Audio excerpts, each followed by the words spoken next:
o ye lama min kɛ an y'a kanu ka dɔw bɛna fara ɲɔgɔn kan ka se ka o lase aw ma Kadija Traoré bisimila kɛnɛ b'i bolo. Alhamdulillah Diallo ka kɛɲɛ ni san 2025 kɔnɔna ye fɛn min ye Zamzam y'u ka denbaya ye u wulikajɔ caman kɛ diinɛ laseli kɔnɔna na olu ka taama bere ta Mali kɔnɔ ani Mali kɔ kan ka Alahu Taala ka diinɛ o min bɛ silamɛya ka bɛn kelenya ani koto ɲɔgɔn tala ko fɔ ka o lase Mali kɔnɔ ani Mali kɔ kan o senfɛ fɛn min ye Imam Abdul Hamid Keshki Haidara ale kɔni ladala a y'a ka ladala kelen kumantu dugu kɔnɔna na i n'a fɔ san o san ni mawuludu sela a bɛ mawuludu ɲɛnamaya o yɔrɔ la a bisimilalen kɔ septembre kalo la n'o de kɛla mawuludu ye a bisimilalen kɔ kumatukaw fɛ a kɛlen ko ka foli bila kumatu mabaw la a ye wajulu su belebele ɲɛnamaya o min kɛla bonya ani karama ye ka da kan maa caman de bɔla ka na wajulu kɛnɛ kan au-delà de ça aussi baya maa caman de bɔla ka baya kɛ funɛngɛn de don kumatu mawuludu la n'i y'a image lajɛ i b'a ye k'a fɔ ko maa caman de ye silamɛya don ka n'o ye bayatul islamɛ a layidu wɔɔrɔ ta n'an bɔla yen an bɛna Nurul Islam n'o ye Asiri Sherif Harun Rashid Haidara ale fana ni ale ye janjo belebele awɔ ale ye janjo belebele kɛ Sikaso mara safurula ye Wasolo mara la i y'a faamu la mbola Sikaso awɔ mbola Sikaso kun o janjo de ma nɔgɔya dɔɔni donc Haruna ye ka daminɛ juin kalo tile 25 ka taa bila fo juillet kalo laban ninnu na ale ye wulikajɔ belebele kɛ Wasolo mara la Yanfoyila a n'a Lamini o min senfɛ a ye dugu caman yala i n'a fɔ Burakala Koloni fo ka taa se Soloba ninnu ma a ye maa caman de tubi ka don diinɛ in na maa dɔw y'u ka jɔw bila dɔw yɛrɛ maa bajirika de ye baya ta a bolo yɔrɔ la wa maa caman de fana tubila ka don silamɛya diinɛ la n'i y'a image lajɛ vraiment kabako de don olu yɛrɛ ɲɛɲɛna bɛ silamɛya kanu don mɔgɔw la n'i y'a ye kɔni donc Haruna kɔni a ye wulikajɔba de kɛ Wasolo mara la Wasolo n'i y'a jateminɛ damadaw fana ka ca yen kosɛbɛ denmisɛnninw bɛ o yɔrɔ ninnu na taama in na fana a ye wulikajɔw kɛ denmisɛnninw lakaw ka kuma n'u ye min b'a to u ka se ka ɲɛsin Ala ko ma a kɔnɔna na témoignage caman fanaw kɛra maa caman fɛ minnu tun bɛ sira wɛrɛw kan ani waleya wɛrɛw la mais ko Haruna Rashid ka doni a kɛra sababu ye bi Wasolo u bɛ Ala tanu ka kɛ ni san o san Haruna Rashid bɛ munumunu mun kɛ u fɛ yen nɔ min ni a sababu ɲuman ye an balima dɔgɔnɔw ye ka taa se an karamɔgɔ Elhaji Mukhtar Bagayogo ma san o san olu de bɛ a baara ninnu boloda Imam Malik Tesoke a n'a ka jama an b'a fɔ yan k'a waleɲuman dɔn yan fɔ Côte d'Ivoire morikɛ jɛma ka kuma tɛmɛna ye nin wagati na yɛrɛ bɛ anw fɛ Côte d'Ivoire nin wagati na bɛ sɛgɛn lafiɲɛbɔ la Côte d'Ivoire an bɛ a fɔ ka a n'a baden bɛɛ lajɛlen anw fɛ Côte d'Ivoire a fɔ an bɛɛ fɛ yen Côte d'Ivoire parce que nin wagati na makɔrɔba b'anw fɛ yen Adja VIP bɛ yen Seyda Ina bɛ yen bon DGP yɛrɛ an bɛ k'o wele ka taa an bɛ Badara fara o kan ka tila ka Sherifu wele a banna o y'a dafalen o y'a dafalen n'an bolo an bɛna DGP yɔrɔ n'o ye Aseri Sherif Iba Haidara ale fana ka wulikajɔ bonyana kosɛbɛ Mali kɔnɔ ani Mali kɔ kan i n'a fɔ ladala san o san kɔni janvier kalo la Ivoire bɛ wele bila ale ma donc salon janvier kalo tile 10 wagati la a ye i kun da Côte d'Ivoire kan donc a bisimilala Côte d'Ivoire dugu caman na i n'a fɔ Ségéla Odjene Vavoie ninnu wa dugu caman quoi mais a ye kabako min la mɔgɔ yɔrɔ la franchement a ka bon hakili ma ale yɛrɛ ye funɛngɛni ye wa a bɛ a funɛngɛni ɲɔgɔn sama ka na Ala ka diinɛ ko la cogo min na n'i y'a ye vraiment hali n'i tɛ silamɛ a bɛ diinɛ kanu don i la ale yɛrɛ ko k'ale Ala ka gangster ye donc Ala ka gangster talen gangsterw cɛla la a ka ca Ala fɛ Ala tɛ bɛ sitana ta sama ka na donc a ka Côte d'Ivoire janjo o jɛla kosɛbɛ ka d'a kan maa bajirikɛ de fana bɛɛ y'a ta Côte d'Ivoire o senfɛ wa fana maa caman de fana nan'u ka boli di k'a fɔ ko olu nimisala olu bɛ tubi ka don alisilamɛya diinɛ kɔnɔna na a y'i to yɔrɔ fana na a segila ka na ba Maliba la fɛn min ye avril kalo tile 30 ka taa bila mai kalo tile mi la a ye wajulu a taara fɛngɛ la Kayi mara la Kayi Sadio la a y'o fɛnɛ janjo o janjo jɛla tellement que a ye kabako u ye DGP ye kabako kɛ Kayi mara la c'est-à-dire que o yɔrɔ yɛrɛ bɛ yen a fɔra ko c'est pas accessible au fait a accès ma nɔgɔ nka anw ka DGP donna charo kɔmaw kɔnɔ ka taa siro naani an image ye journaliw la sécurité ba kun bɛ a waati effectivement mais Ala ka diinɛ lase la a y'a seko kɛ a ye dugu traverser jeunes nana drogue tala olu bela jireni jena u taw ko vraiment ka foko olu be sigi alama ka bayatul islamiyata kana DGP yoro u ye bayaw ke ado yere ko bo ko olu be ala ko olu bala quoi politiku ma chama ni fenge ke DGP yoro franchement ni aka kai tourner koni akela tari abela kali kame tourna konnana parce que akera wati la mini akunga kalando uyu ni ndi alama kaseka tourna inke akera kalu kelen jatela kalu kelen konnana baraba de kerala kai marako nana ka damine ki yelemani nunu kata se sajolaw una nyogonaw kenyaba mara dugudo fana be ala ameteme Nambole amena fenye anga Shérif la Mouriye noy asiri Shérif Badra Ali Ousmane Haidara anga be mayala nambe na ubaji ko sebe donc ali fena ga kulugoro mawludu ko fe no nikela atla bali muso no fe Seyda Nafsatou Haidara Madame Kulibali u jela ka kulugoro nyana maya nyon fe donc kulugoro ko fe ali fena ka tama bereta ki kunda Côte d'Ivoire kam sans fena ni Côte d'Ivoire Fédération Sud olu fena be wolé da Cheko Badra akata uka mawlu de muni nyana maya donc o hukum konna na kasangani salon tay tadi nyambana ka ba na 2026 déjà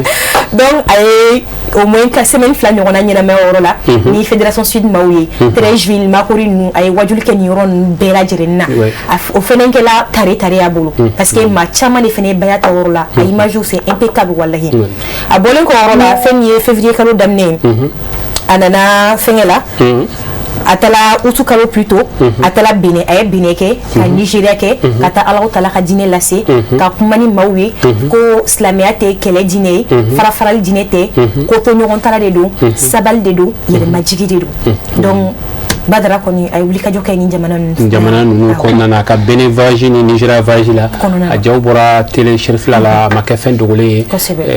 kanu bagaw ka fara jamiyatu ansarti tonde munumbe wuli ka joni fen bera jelenke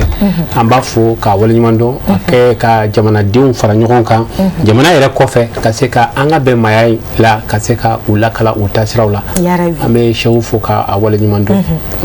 nangona ya misro ka akuncheni anga bilibili no Seydi Chérif Ahmed Tidiane Haidara le prince des croyants ale ko ni wuli ka jobo ina ko sebe kadaka aye jamana chamange ale ka kuchala mawlu ko fe septembre kalola ka aye clé mu wanke Europe du ko ko kam aye Espagne ke ka France ke ka Italie ke Europe fenena aye ka ba ko de lamra parce que ni image la je ma chama de bola kana bayata au delà de baya fenen aye la selimun ke ani teslamé abe dine nege du ila parce que avec moi mun fo ani dine be ka fo churumna ni Chérifi dum la me iba donc afoko dîner te faral dîner aklisiri dîner de dîner koto nyoron tala dîner de quoi ya donc ay 20 jours que fin Europe jamana na asigla kana on fait Côte d'Ivoire atala o sasambra fédération fenna ay subro ke ka bayo bela jiren tourner ke o fene janjo jala ko sebe kada kan ay wuli ka jomin ko orla c'est inexplicable c'est ignafognable ay ko bawde ko oro fenna a janjo franchement c'était hop abole worola o to kala ka be février kalo clé flama semaine dama ko fa asigla kana malla ola ayipunda ke jiba marakan sitakili o dugu ko nana ay dugu chamanke ina fo BTA Bourdala Djijan Tentemba tabako tunu ay wajulu kene bade la se worola o ko fa fenna yinda ankere fa jamana nunga Congo Kinshasa Congo Brazza Pointe Noire Angola nu ay dine lase ina fo ala nyini chugumina Chérif Ahmed Tidiane Haidara nye uka karamo Haidara ale de nu ka la selon takalaje ibe ka foko san ko tan flako la fiatu ni quoi parce que chou fara klega sanga ni wati bela jireni ni mata soro mo tala uno fe kata ala wolela kata udama kashiwe kuka ala wole iba soro betamana wa atama mshila uke la fia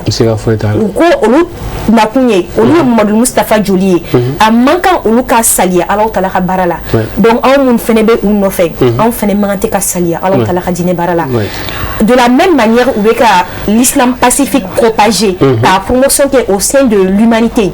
nous aussi on doit être porteur d'image on doit faire la même chose quoi ou copier faire copier-coller de quoi alors que la dîner pratiquer oui à quelle là les deux ça passe quoi Inch'Allah Inch'Allah ni maba caman ni fitinin tumana ka bɔ a la karamɔgɔ denw ka wulikajɔw la dugu camanw kɛra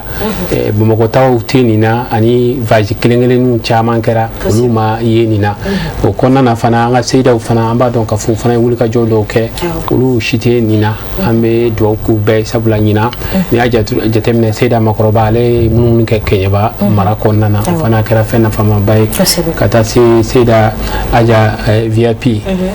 Madame Konate ale fana ye dugu caman kɛ Côte d'Ivoire kɔnɔna na an b'u bɛɛ fo k'u bɛɛ waleɲuman dɔn ni Ala sɔnna Seyida Balakisa a fana taara ale ye tournée ba kɛ Kayi voilà ka tila ka tournée kɛ Côte d'Ivoire olu bɛɛ ye Italie a bɔra Italie kɔsala in na ka taa ye mawuludu ɲɛnamaya ni Faransi i b'a ye k'a fɔ ko nin baara ninnu bɛɛ lajɛlen bɛ kɛ laɲini dɔ de bɛ yen ni u bɛ ka diɲɛ kalan a la nin n'a ɲɔgɔnnaw Malimatu bɛ se ka mun fɔ ka da nin ka dakuruɲa fila an bɛ min faamuya nin na dɔrɔn o de ye anw minnu b'u nɔfɛ dɔrɔn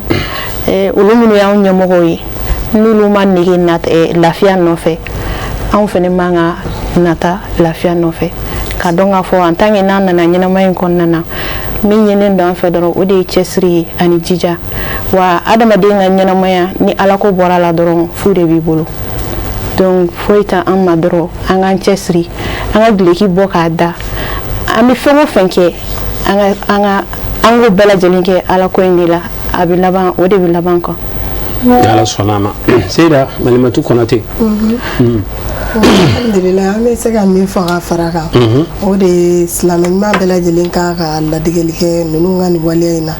i b'a fɔ u yɛrɛ bɛ ka u fa ladege cogo min n'o ye an bɛɛ lajɛlen fa ye a Seydi Sherif Usman Madani Hayidara ale fana ka ɲɛnamaya bɛɛ lajɛlen bɛnnen don ni ɲɔgɔnnaw de ma hali n'o y'a sɔrɔ kɔrɔ nana sisan a y'a ka waatiw a y'a f'i ka kɔrɔ tabarikala